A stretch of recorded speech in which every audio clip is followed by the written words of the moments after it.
Hello, everybody. I'm Adele Levine. This is the House Medium. I'm your House Medium. And if you're listening to this on August 19th, today's my birthday. Wait, where where's my celebrating sound effect? I didn't even set that up for myself. Let's start this over again. Let's start this over again. Here we go. Hello, everybody. Today's my birthday. Thank you. Thank you. Thank you. Thank you very much. Wait a minute. Come back. Yes, yes. Some people were saying they were shocked that I'm a Leo, or they knew I was a Leo, or finding out that I'm a Leo. But if you read my book, Seer the Origin Story, my memoir, you would have known I'm a Leo because the book starts off saying I was born August 19th. We don't need to repeat the date. So today's my birthday, and I want to do whatever the hell I want to do. The story I find intriguing. First, I was like, should I do? Oh, by the way, it's my birthday. Let's live up the stereotype. Now, the reason why I want to live this Leo stereotype is because I'm actually not normally the Leo stereotype, because I actually never like people to find out it's my birthday, but I decided because we have technology and people are going to be reminded, and why the hell not? I'm going to just tell people.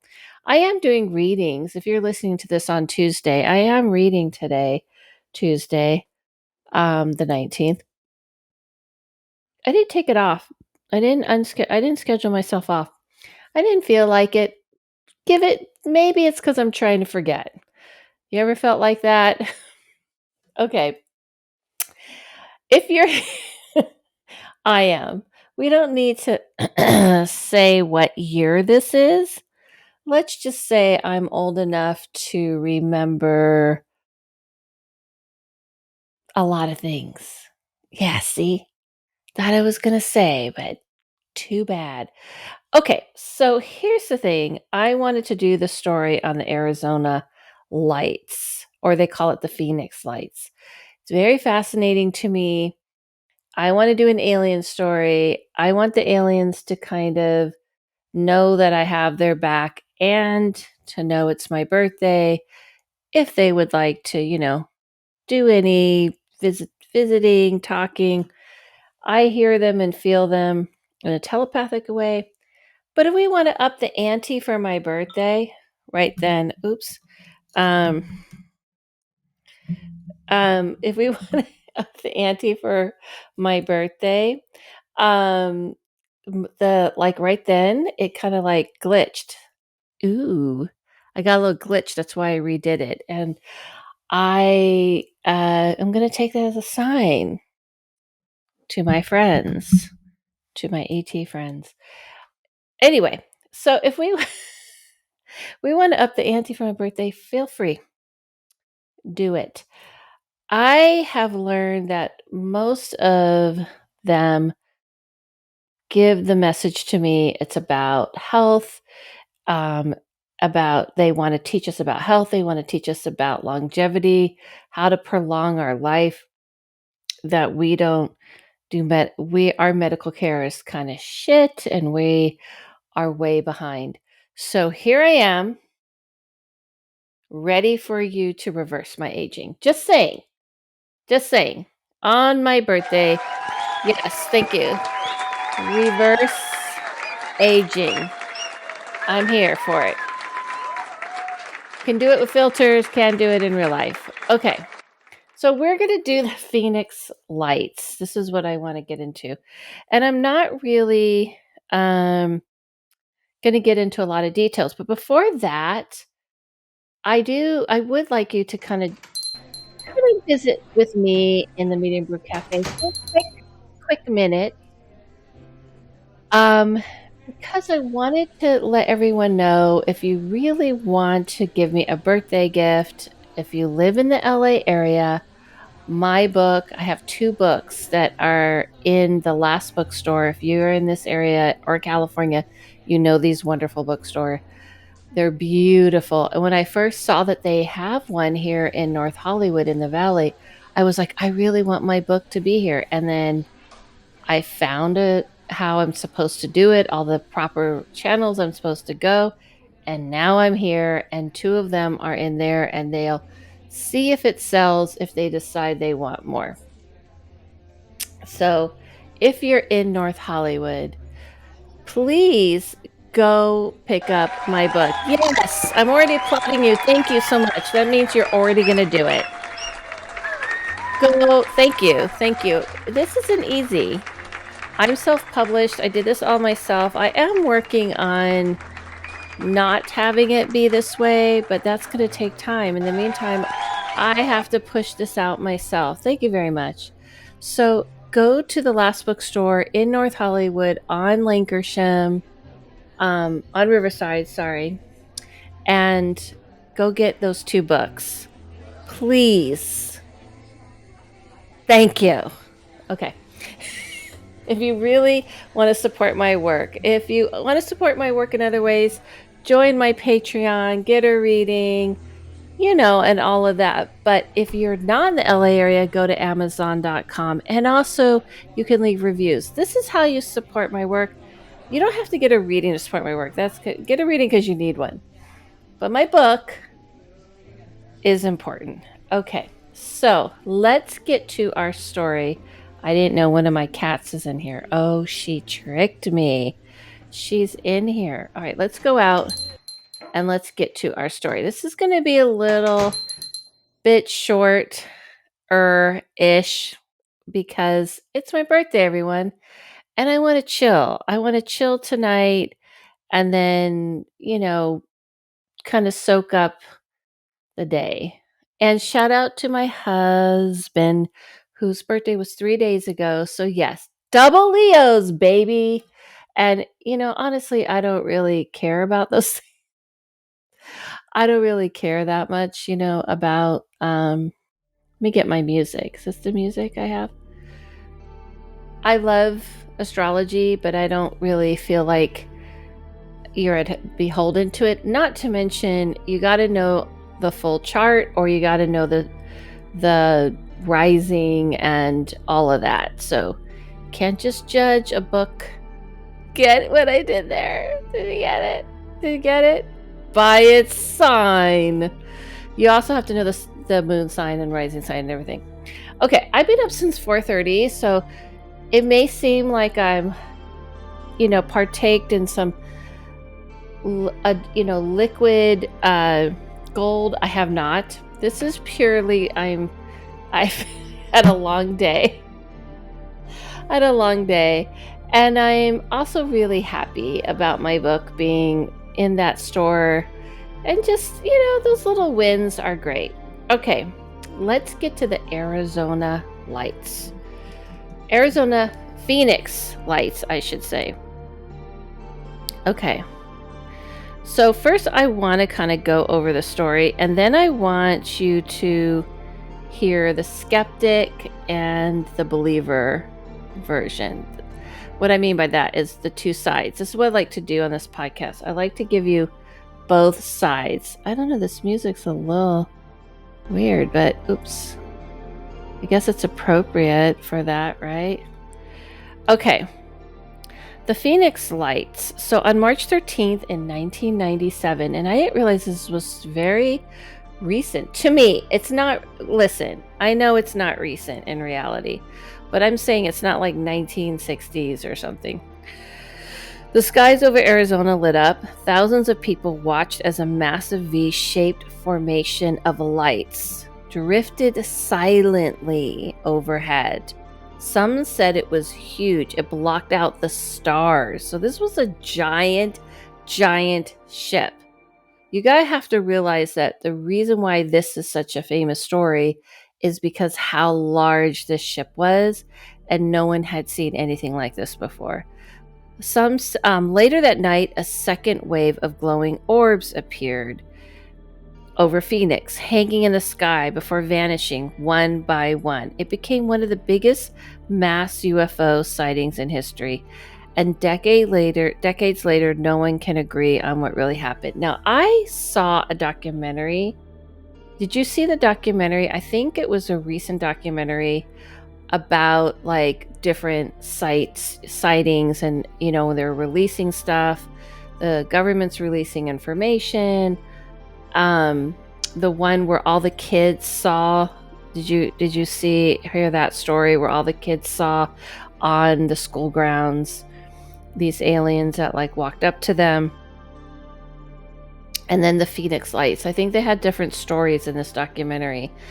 And when you see the people interviewed about the Phoenix Lights, they look pretty. I mean, as a reader, I never not believe them. Let's put this way.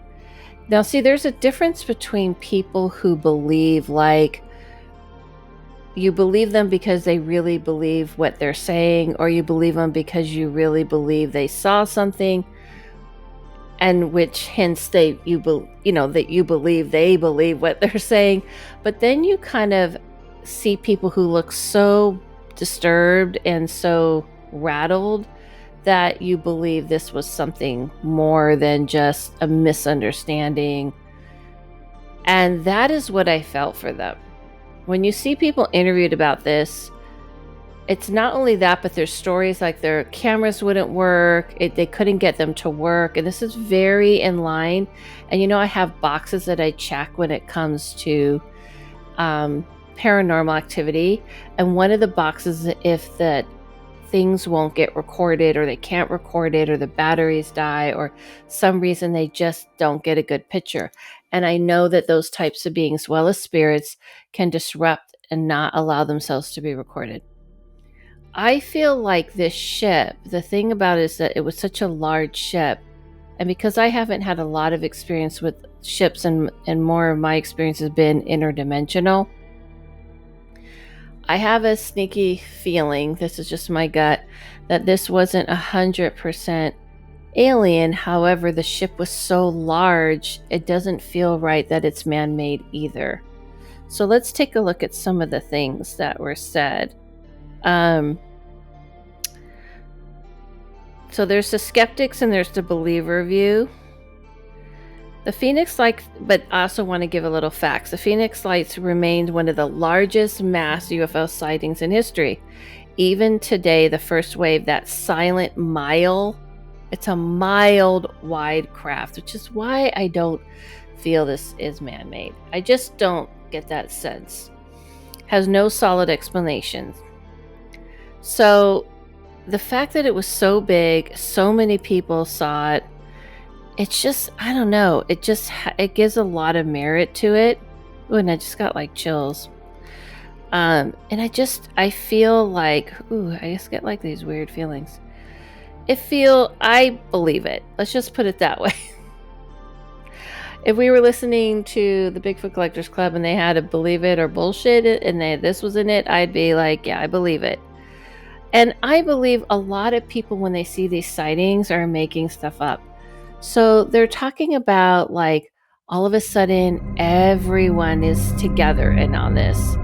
They are seeing like a large ship come overhead a mile long. Everyone is seeing this. They're seeing the lights. The first wave is these lights. And then there's a second wave. And the second wave, of course, skeptics have all these types of things that they believe. So here's the believer's view. Witnesses across the state describe the same thing. Across the state. This isn't across town, across the blocks, cities. This is across the state. Too many credible observers, families, police, even pilots, for it to be a coincidence. Now, when it comes to paranormal activity, the best thing you could ever wish for is that you have multiple witnesses. Let me put it this way, if you have one other witness. When I saw a ship that I talked to you guys about over LA that was just sitting there, I had a witness next to me. But if you have multiple witnesses, that they all see the same thing. It's just that whenever I hear the story, and as an intuitive and a reader, it always feels very, very credible because it's not fantastical. They're not like, oh, and then all of a sudden the ship spun around and started shooting things out, and oh no, that night it's pretty simple. There's a large mile-long ship, lights are coming over, we're watching it go over us, and then it's gone. Too many credible observers, families, police. The lights didn't behave like flares or planes. Too many. It was structured object, unlike anything on Earth. So when people saw this, when they saw that the ship, they were looking at how it was put together, and this is 1997. I feel like when it comes to now, if we see certain things, we almost are like, yeah, I could believe it because we have robots now, AI now, and we have we have VR, and we have so many things that it makes us like believe that somebody could have invented something crazy. But here's my question I want to ask. Like, first, let's look at the skeptics, and then I have questions that I want to check in on my read. So, the skeptics' view is this. Okay, let's get a little ambiance for the skeptics. All right, we're in the spaceship with the skeptics. Skeptics view that the later hovering orbs were military flares. They always blame these things on like military flares. And I'm going to tell a story in a minute that will kind of like how I know sometimes you see something and you can just get easily convinced maybe you didn't see something. The earlier V-shaped likely planes flying in formation, their lights mistaken as a single giant craft. So people are saying that there was a bunch of planes that were flying in formation and they were like, oh, they just think it's a giant craft. Okay, listen. If you've ever seen a craft, and I have seen a triangle craft, you clearly know the difference of looking underneath and seeing structure. So I know from seeing a few documentaries and information about this, the people who saw this, they saw structure. That's what freaked them out. It was a solid structure. They weren't just seeing the lights. If they were just seeing the lights, that would be one thing. Okay, let me ask chat real quick if I'm right about that. Did people see solid structure underneath? I like to kind of check. Yes, so that's because I just want to check because I've seen documentaries on this and I just want to make sure. Whoa. People are seeing. Many said the lights were attached to a solid structure that blocked out the stars as it passed. So it was a solid structure. Like they were like, we can't see the stars. They're like, no, there's something else going on here. Right?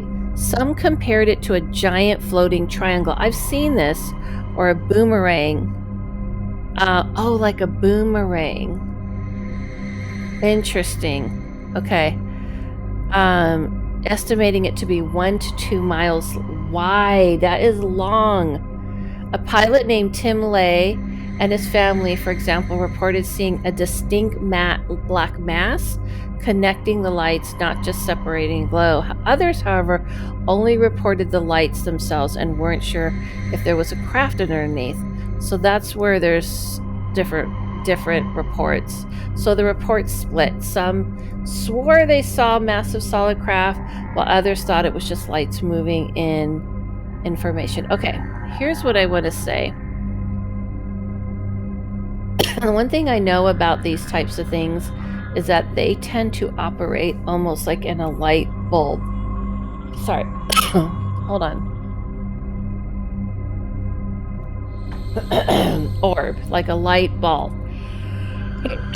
And what I feel like is always consistent when it comes to this type of things, that these light globes tend to like move in and out. If you ever seen, people have seen them move in different directions, up, down, in different ways. So, and then come back together.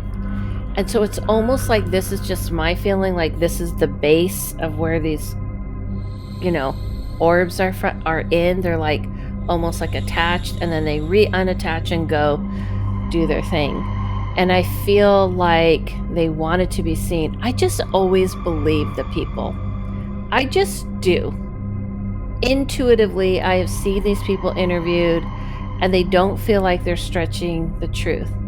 Now, I'm going to do an episode on this, but this is the same thing. If you see the documentary where they had different cases, and they have had people who work for the military talk about these things, but the case of the kids that saw these aliens walk onto the school, when you see these kids interviewed, not only today, but then, they're so freaked out. They're so scared.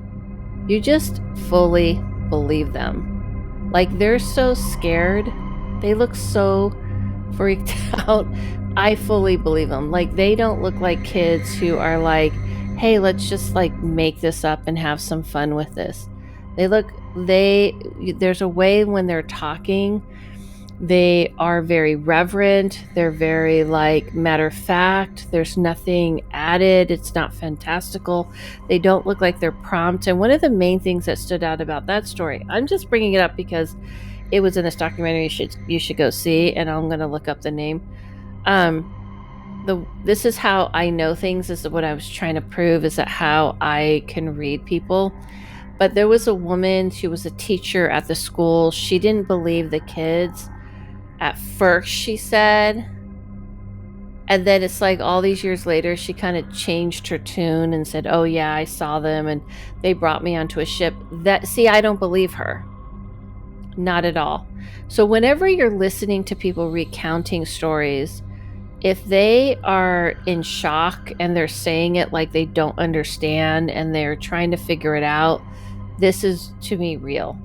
When they're coming from a place of like, I don't know what happened, I'm so confused, I don't know, this is what happened, and they're just kind of repeating themselves and they kind of seem dazed and confused, then it's real. But when you have people who have these like, oh yeah, and then this happened and that happened, and they have this very matter of fact, and they're kind of over embellishing a little bit, that's what it appears like, or they changed their story, I don't believe it. And this lady kind of changed her story.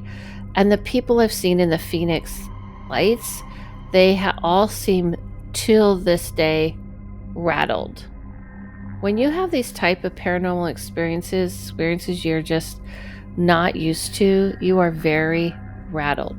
I'd love to hear what you guys think. Okay, let me hear about what did the skeptics say then, and what are people saying today? I kind of want to know how it's changed. The U.S. Force explained that the second wave of hovering orbs as flares dropping during, of course we know, and the reasoning at night is easy to misjudge distance, a string of lights can look like one massive object, blah, blah, blah. But I want to say what people say today. Believers, thousands of people still insist they saw a solid craft, not just lights, something huge and silent that blotted out the stars. Many hold that it was UFO in the true sense, an unexplained flying object. So that's very interesting. So they're basically saying, like, in the true words, we don't know. That's how you know it's real. There, ding, ding, ding, ding, ding, ding, ding. Because when someone's like, oh, no, I know it's this, or it's this, it's that, or it was like a ship and then they floated around 5 times and I've seen it in my dreams, skeptical of that. But when people are saying something like, yeah, we don't know what it was, we just saw it. When you have a paranormal experience, everyone, you will have an experience. You will know for sure you had an experience. That's what this whole podcast is about. Send me in your experiences you're not sure of.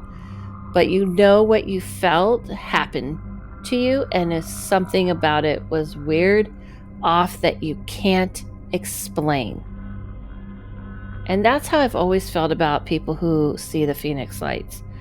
So skeptics are saying the flare explanation still today for the second wave is widely accepted, but the first wave remains debated. Some still say it was planes, while others think mass perception error. Doesn't make sense. Current perspective.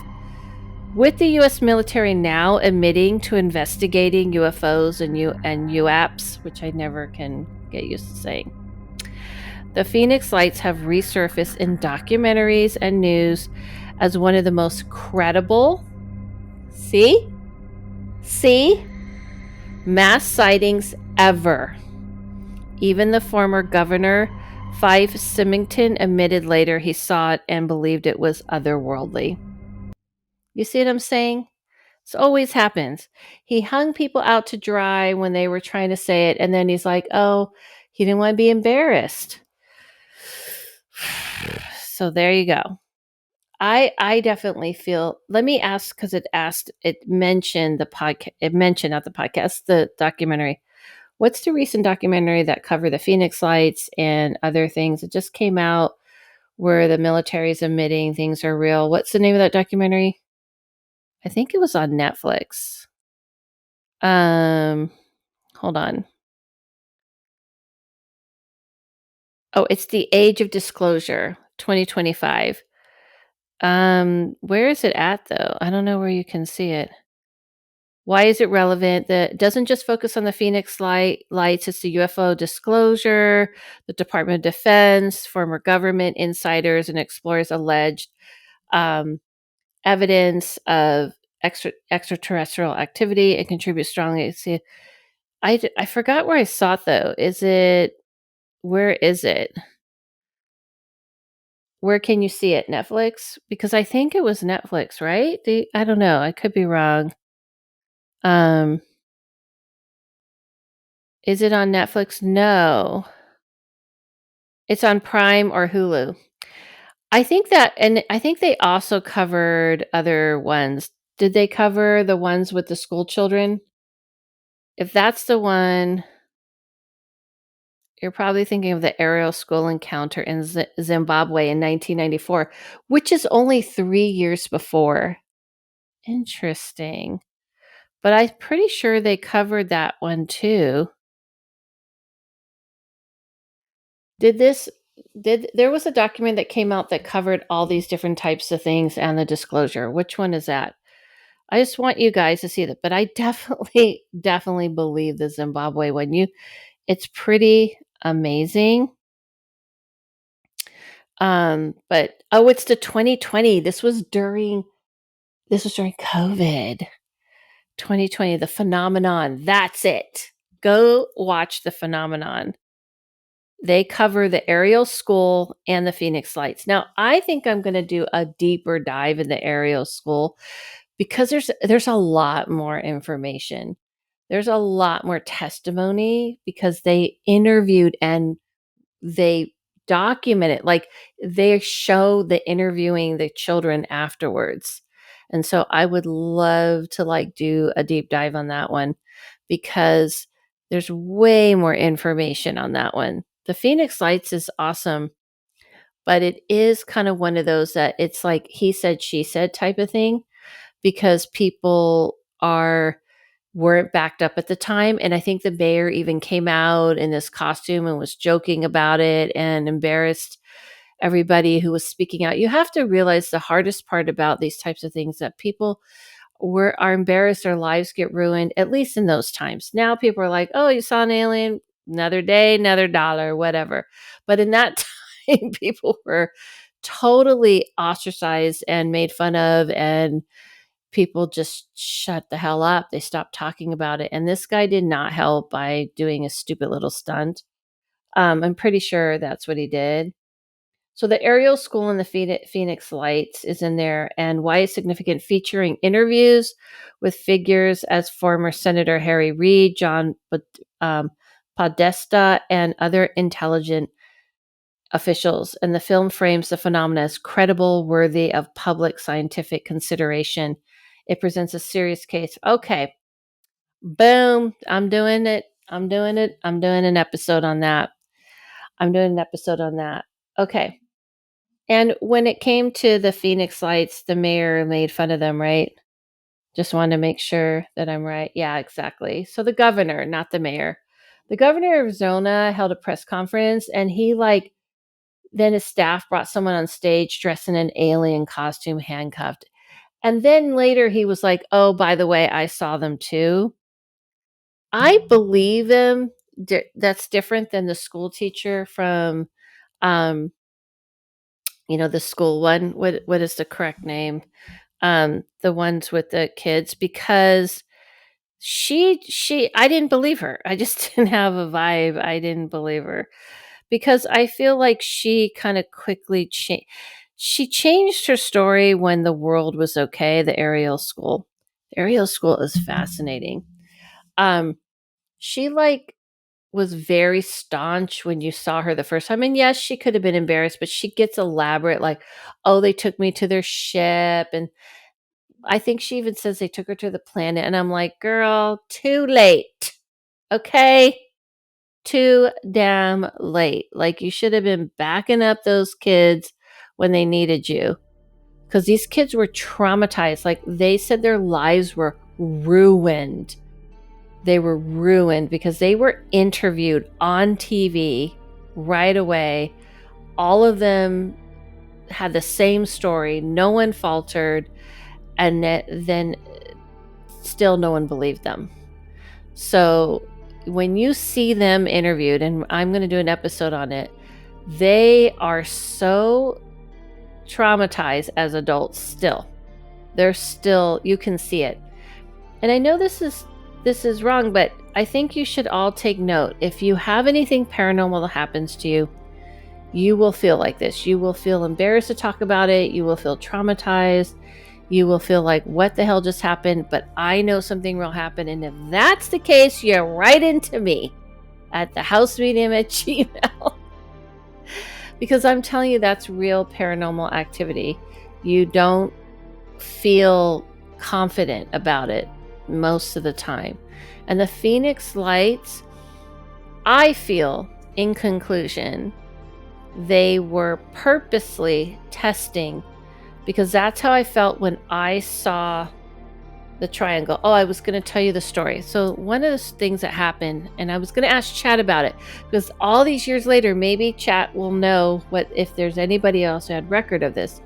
The same boyfriend I had, who I saw,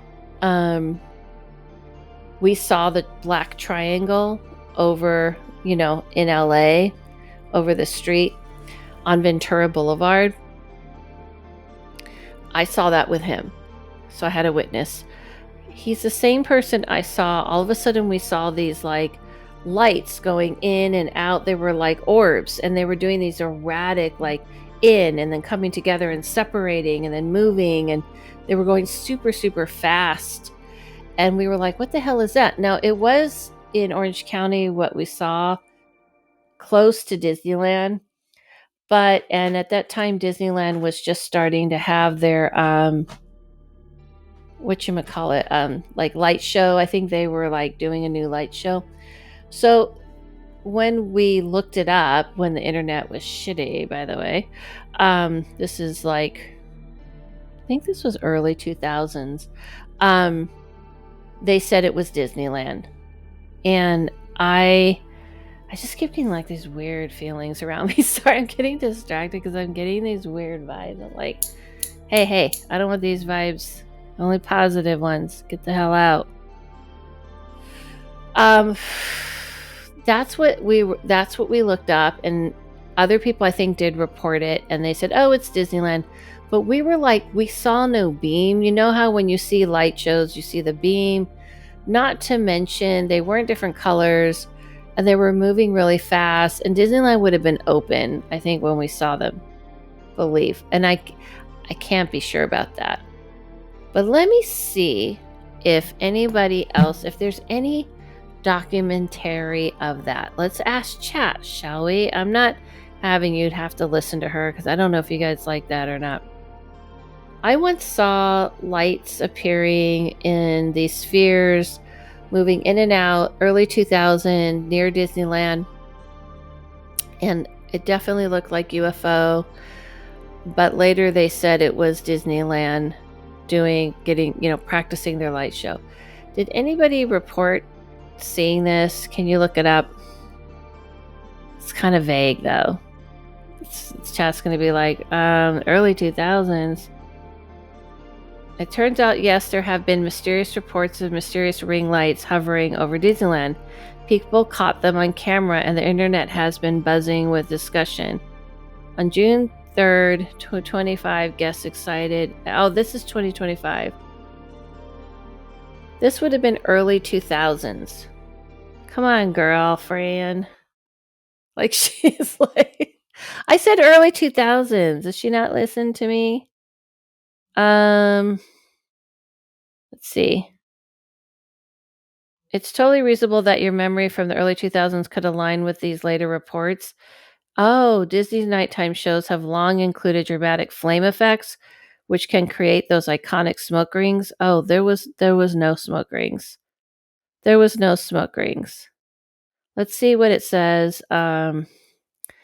Eyewitness said there were no shows or fireworks at the time. This the same. Similar sightings emerged around 2016. That's what I saw. You're thinking of sightings from the early 2000s while there's no verified. Oh. So, no, there was no smoke rings. These were orbs moving in and out fast. I mean, listen, do I think Walt Disney had a connection to aliens? Probably. Probably. I'm sure of it. But but my point is that when you see lights like that, that's one thing. But when you have a mass group of people seeing something happening a mile long, that's another thing. So, I don't know. My conclusion is I believe them. I believe them. I believe it. I believe the Phoenix lights were real. And even though I'm not, like, my thing isn't physical ships, it's more interdimensional beings, it doesn't mean I don't believe it doesn't happen. And I definitely feel they wanted to be seen. I feel like they wanted it to be clear. And I don't know, I just have a feeling they wanted the buzz to happen and they knew nobody would probably do anything or believe them. I do believe it was real. Okay, that's it. This is my birthday episode. Happy birthday to me. But I'm more excited to do the Ariel story because it gets it's way more intricate things going on. So that shall be next. And also, I would love your stories. Remember, if you have a paranormal story, tell me. And maybe I'll have a paranormal story to tell you from my birthday. And if you want to give me a happy birthday wish, go to the Last Bookstore on Riverside, North Hollywood if you're near LA, or go to Amazon.com and get my book. I wrote a memoir about my life. My mother died when I was 10 days old, and that's why my birthday is always kind of hard and weird, because my mother died 10 days after my birthday. And it's like something you just not... I'm like Harry Potter. You just don't ever not have that scar on you for it to be reminded. And that is kind of how I grew up, where everyone knew what happened. I knew for my whole life. So it brings up mixed feelings. My birthday has these weird mixed feelings that I've dealt with, but I wrote a lot about that, and I'm getting that weird feeling again. Hell. I wrote a lot about that in my book. That's why I wrote my book, to kind of maybe deal with all those feelings that I felt. I'm getting like these weird vibes. Interesting. You know what it feels like? It almost feels like, was I not supposed to talk about the Phoenix lights? I mean, people talk about them all the time. Yeah, it's just a weird feeling I get. Anyway, yes, so my book was a way for me to talk about and work all those feelings out, which I did. in all of my life and all of the stuff that I went through to manage through all of that. So I hope you enjoy that. It is inspirational. And thank you guys for joining me on my birthday episode. And yeah, I guess I just put it all out there this year. Why the hell not? Doesn't matter, does it? Thank you all so much. You can follow me on the House Medium or Adele Levine. I promise the next episode I'm going to give a lot more detail. This was a light episode. I kind of wanted that on purpose, to be honest. I was looking into different kind of haunty type of things or spirits and all that, but I didn't want to have that vibe on my birthday. I rather have this vibe of the weirdness of the aliens on my birthday eve. So I hope you thank you for indulging me, and I hope you had a good time with me. Follow yourself, follow no one, listen to your inner voice, and I'll see you soon.